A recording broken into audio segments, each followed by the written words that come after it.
কালিয়াচক গতকাল মঙ্গলবার সন্ধ্যায় বৈষ্ণবনগর থানার অন্তর্গত রাধানাথটোলা গ্রামের শুট আউট কাণ্ডে পুলিশ ইতিমধ্যেই দুজনকে গ্রেফতার করেছে। ধৃত দুজন হল নিমাই ঘোষ এবং পাণ্ডব ঘোষ। দুজনেই বীরনগর গ্রামের বাসিন্দা। পুলিশ জানিয়েছে নিমাই এই শুট আউট এবং খুনকাণ্ডের মূল অভিযুক্ত এবং পাণ্ডবের কাছ থেকে সে আগ্নেয়াস্ত্র নিয়েছিল।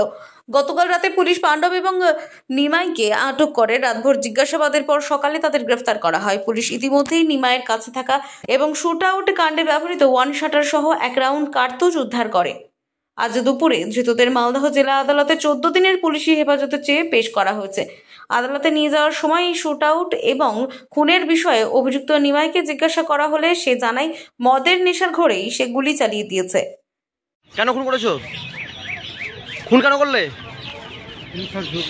নেশার ঝোঁকে। আচ্ছা, কে গালাগালি করেছিল?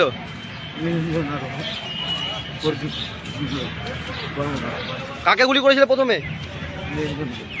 নিরঞ্জনকে। তারপর? আচ্ছা, পুলিশ ধরেছে কখন তোমাকে?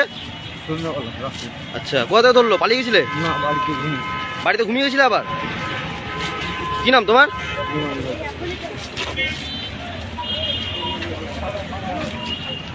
মালদা থেকে দেবাশিস পালের রিপোর্ট, আনন্দ বার্তা।